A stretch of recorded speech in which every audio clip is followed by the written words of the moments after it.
Let's get it started, Carla. Good afternoon, everybody. My name is Carla Henriquez. I've been at St. Mary's for about 6.5 years. I am one of the assistant directors at the financial aid office. And yeah, I'm going to talk about the how to read the award letter. And if you guys have any questions, Craig is going to go, he's going to be checking the chat. And at the end, I'll allow for some questions. So let me share my screen.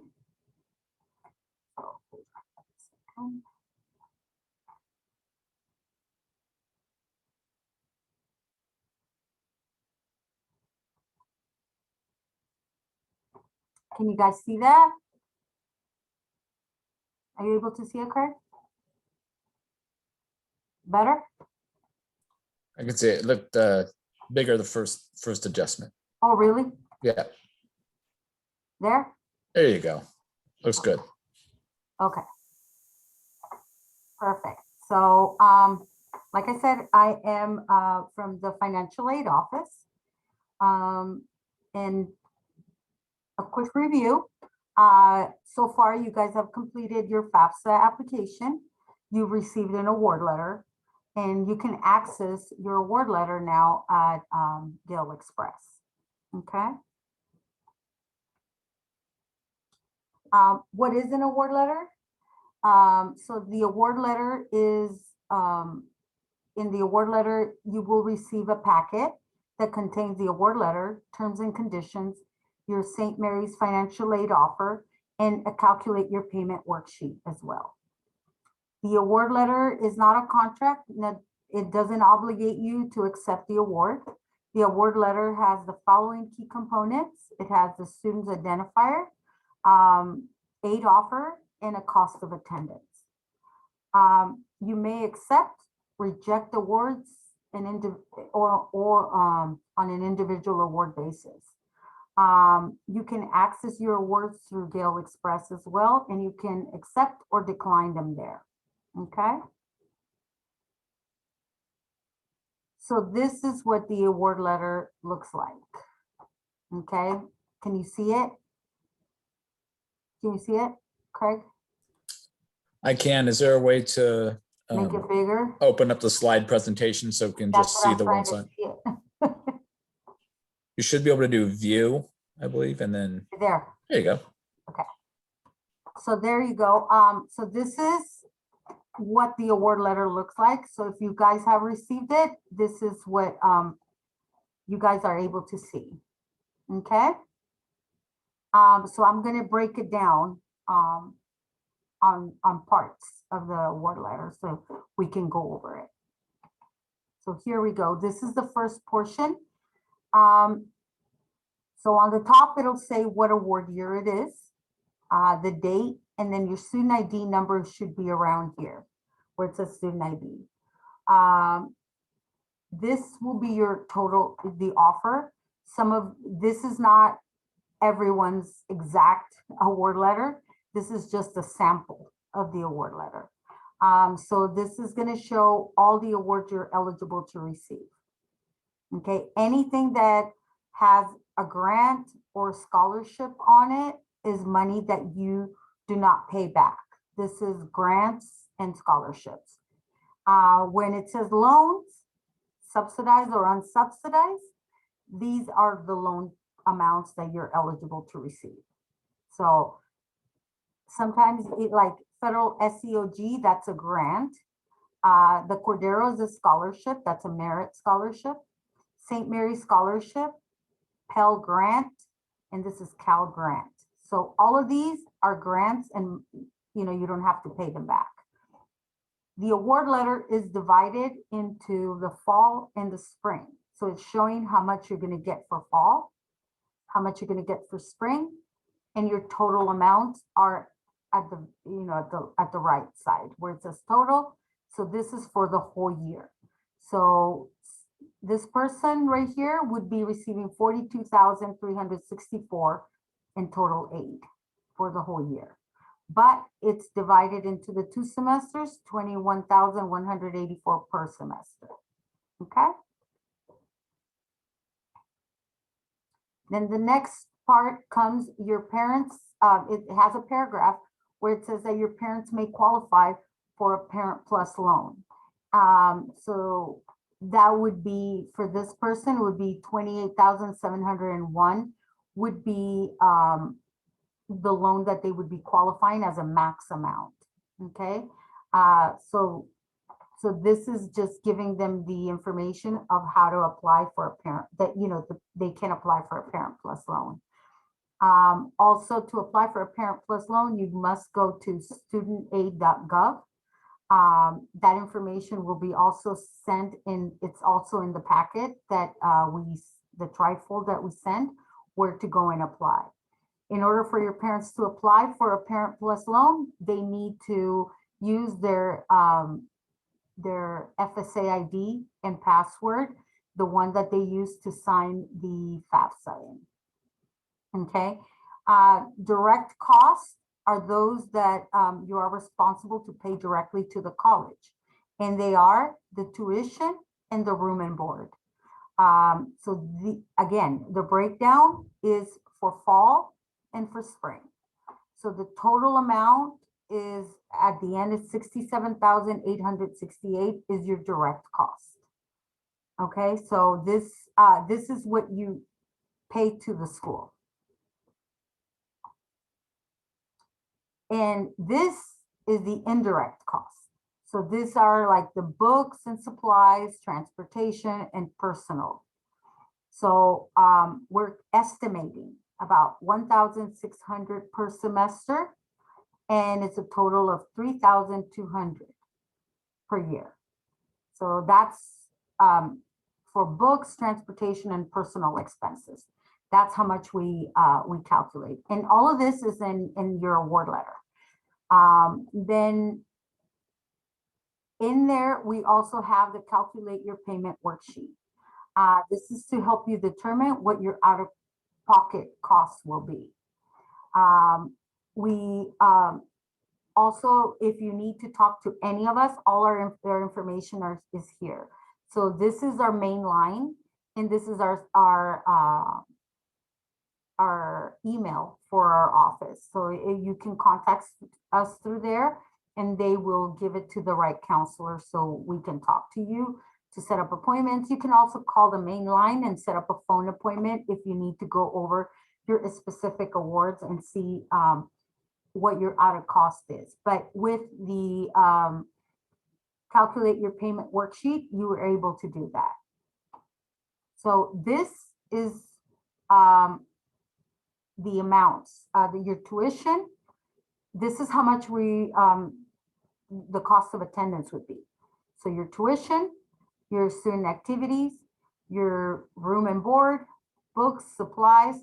So we're calculating about 71,608, and that's direct and indirect and indirect cost. So meaning what you're being billed, this is the amount, the 51,368, the tuition, and the room and board is what you pay to the school. And all of this is the books, personal, and transportation is whatever you pay out of pocket. But you can include it in your budget. So when your parents take out a Parent Plus loan, they can take it up to the cost of attendance. So it's the max amount, so they can go ahead and get the extra money to pay for your books and supplies. Sometimes, you know, you might need a laptop. That's included in the books and supplies as well. You know, we can increase your budget if that's what you need to do. So, you know, with a laptop purchase or a printer or a scanner, whatever it may be that you guys need. Okay. And that's it. So, I mean, that's very simple. Does anyone have any questions on those? On the So I think, Carla, what I'll do is I'll first state a couple of questions that were in the chat. And then Yeah. after this, feel free to as well, if you want to unmute yourselves to ask questions, that's acceptable as well. But the first question came A student said, if a student didn't receive work study, can they reapply at some point? You can contact me directly because I'm the one that takes care of the work study, and I'll check and see if you're eligible to receive federal work study, because a federal work study is it's a grant that's giving out to students, and it's based on need based. And so I can see if there is any need, or if we need to appeal it, we can appeal it. But there's also jobs available on campus that do not require federal work study. Federal work study is it's like a paycheck. So you would work and get a paycheck every 2 weeks. But I can definitely work with you. So you're more than welcome to contact me, and I can help you out with that. And then Carla, another question came up. If a student, for example, is an international student and they received a merit-based award that they see on their admissions letter, will they then also get a separate award letter, or is that basically their award letter? The No, they will be getting new packages for just merit scholarships are going to be going out, because Okay. they're also going to receive the same package. The award letter. They're going to be receiving that trifold that we send, and I think that's being sent out next week. Great. Thank you so much. Mhm. Then another student asked, can students keep some of the work study money for themselves, for example, like as it's an income? It is. It is. That's Okay. essentially, that's what it is. It's that, that's your spending money. So you don't have to pay anything with that. That federal work study money is basically for you to help out your parents. So they don't have to pay for your, for any necessities that you might have, like buying shampoo, buying, toothpaste, or anything that you might need. So that's what it's mainly for. Okay. Let's see. Another question, when will we receive our financial aid letter and checking it? Oh, so I might emphasize too, we recognize when we invited all the admitted students, we invited all students who've been admitted, first year students and transfer students. So we recognize that not everyone might not have their letters up to this point. So this is really just an introductory on how to read the letter once you do receive it. Some students have, they're continuing to go out. One thing I'll mention is I know that there's transfer students. I oversee the transfer student process, and they haven't gone out yet. So those will start going out fairly soon as well. And then let's see, are there other opportunities to apply for scholarships once committed to St. Mary's? Yes. What I recommend is, if you're our first generation students, please apply for the high potential program.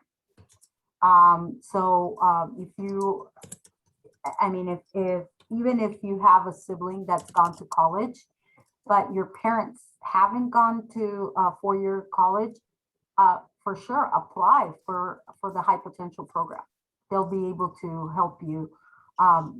It's additional scholarships, and the program is really, it's designed to help you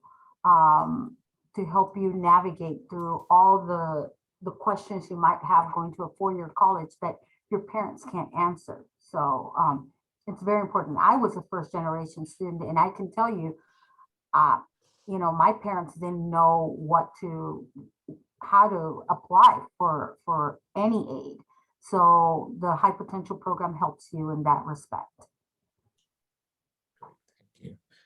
A lot of questions now. Hold on, let me scroll back to get some of those. Let's see. Oh, and another thing is, like, for please apply for outside scholarships, like private scholarships. If your parents belong to a union, please, contact the union, or ask your parents to contact their unions, because they do offer scholarships. I know my husband belongs to the Teamsters Union, and my son applied for their scholarship, and because there's less people applying for it, there's more chances of you getting scholarships through them. And they're very generous scholarships. Some of them are $1,500 to up to $5,000 to $10,000. And Quetzali, I can answer this. It was a question about, can we set up a one-on-one meeting with a financial aid counselor? Yes, you can. You should be able to identify who your financial aid officer is in your portal, and then you can contact them and set up a one-on-one meeting. Any point. Another student asked, how much of the award can we count on in future years? Most of it. You can count on it, most of it. But if your estimated family contribution remains the same, then you can count on all of it. And when I mean most of it is because it depends. If your income changes, if your income goes up, the following year, you're not at the same level. You might not get a Pell Grant. You might not be eligible for a Cal Grant. But you can always contact us if you feel that something is wrong.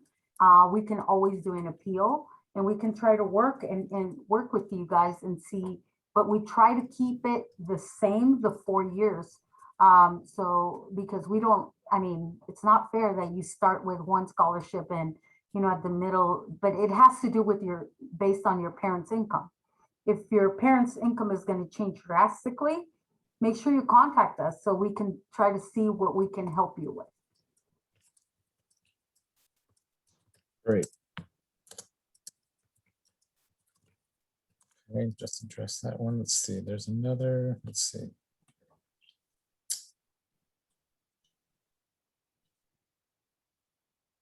Okay, I think you addressed parent plus one. And I wanted to let folks know too, this is being recorded. So this will, students will be able to access this again too, if needed.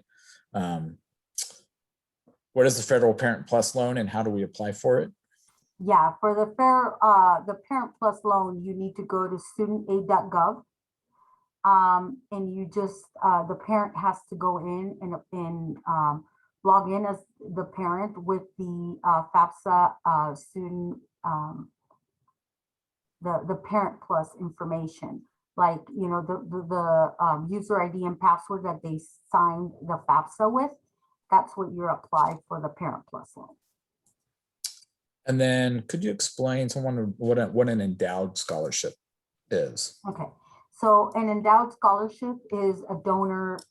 There's someone that donates to St. Mary's, and so we're able to give you some of that money, and that's where our St. Mary's scholarship is called. It's called St. Mary's Scholarship, but it's an endowed. So we convert them into endowed scholarships. So there are scholarships that donors give so we can help students pay for their education. Thank you. And then I know, so to answer the question, Aileen had asked a question about housing and dorms, including in tuition. That is separate, but on the award letter, it stipulates the cost of housing and room and board, correct? Mm-hmm. Yeah. Yes. Okay. So that will show up as well. Mm-hmm. Great. Okay, let me just see. Great questions to everyone. Appreciate you guys answering, being patient with my scrolling through this, trying to.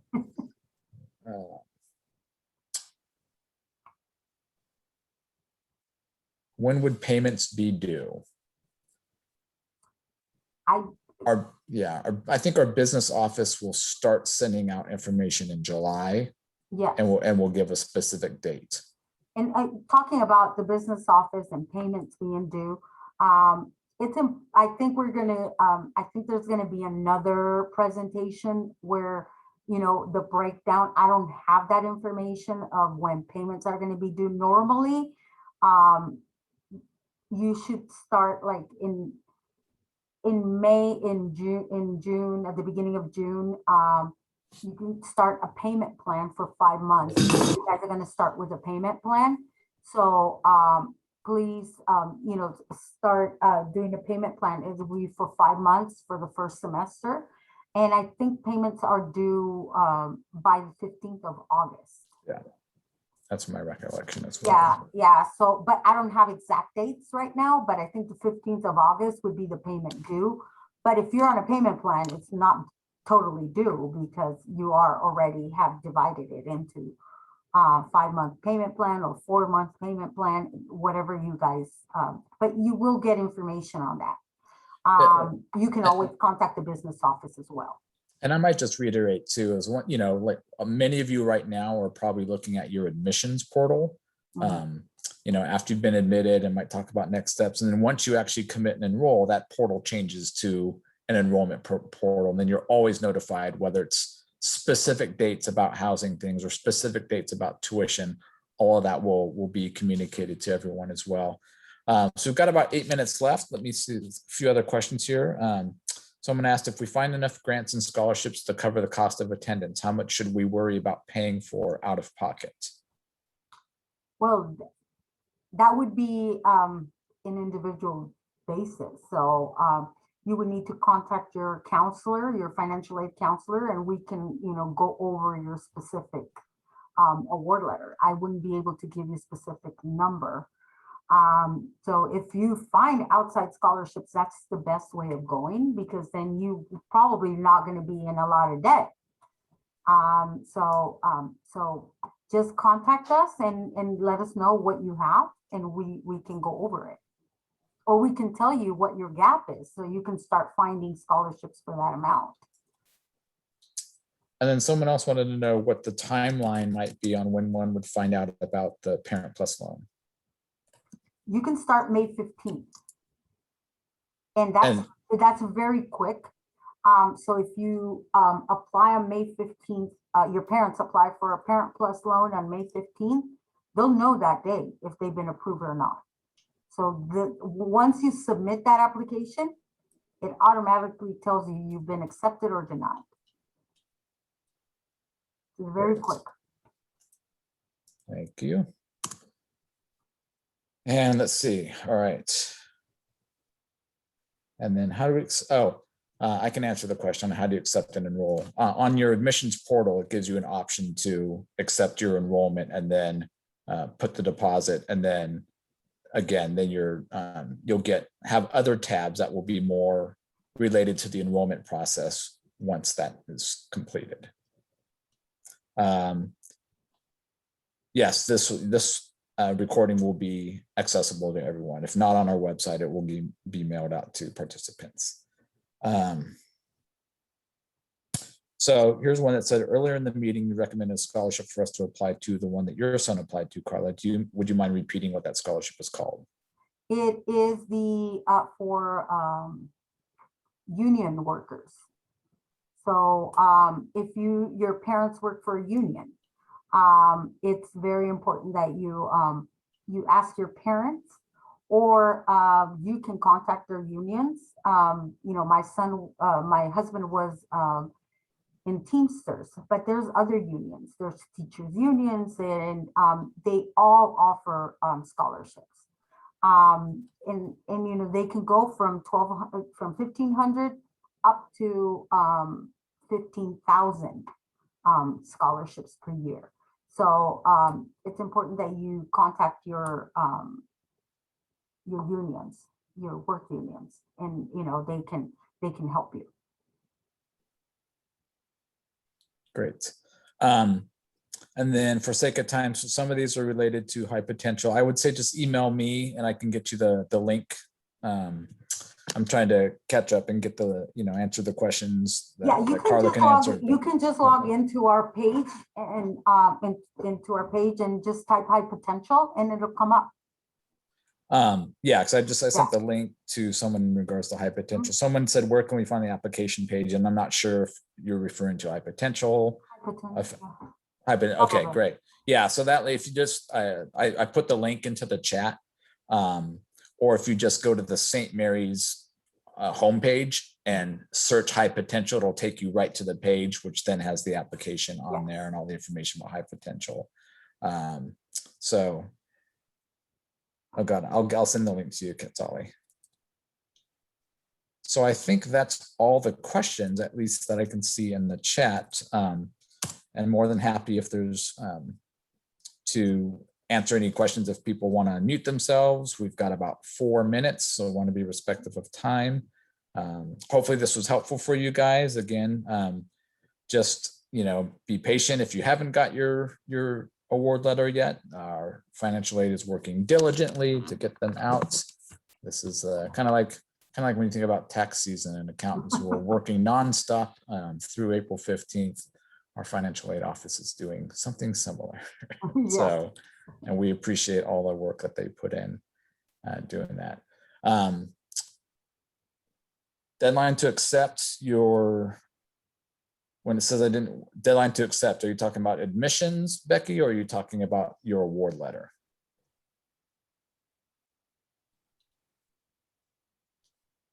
So if it's in reference to accepting your enrollment or your admissions, that's May 1st.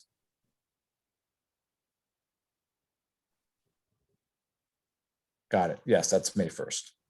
Great. All right. Well, we certainly appreciate everyone joining us tonight. And again, if you did check in late, you will be able to access this recording so you get the full effect of it. But again, we hope it was helpful for you. And we thank you for attending. And please don't hesitate to contact our office in admissions or Carla or the admission or the financial aid office for questions about any next steps. Be more than happy to chat with you guys. Yeah, feel free to give us a call, our office, and we can set up phone appointments or Zoom appointments, whatever you guys might like. Zoom appointments sometimes if you have your parents is a good way. And we can share screens, which is good to go line by line on your award, and that's what I've been doing. I've been with my students, I've been just going over the whole award with them and doing the cost of attendance and trying to see what you're going to end up paying per year. So if you guys want to do that, feel free to give us a call. And one last quick question. I answered this, but I want to make sure. Someone asked, can we use our financial aid money to pay for enrollment fee? Usually not, but I guess if you, right, as I say, unless you had money dispersed to you, money's money, but the purpose is it's to go toward tuition and things like that. However, down the line, one's enrollment fee does eventually go toward overall costs. Yes. Okay. Great. Well, perfect timing in terms of the time slot. Again, thank you, Carla, for taking time to do this and for your hard work and for your explanation of the award letter. And hope everyone got some useful information from this session. And we hope to see you as Gales. Yeah. All right. Take care, everyone. All right. Goodbye. Thank you. You're welcome. Thank you.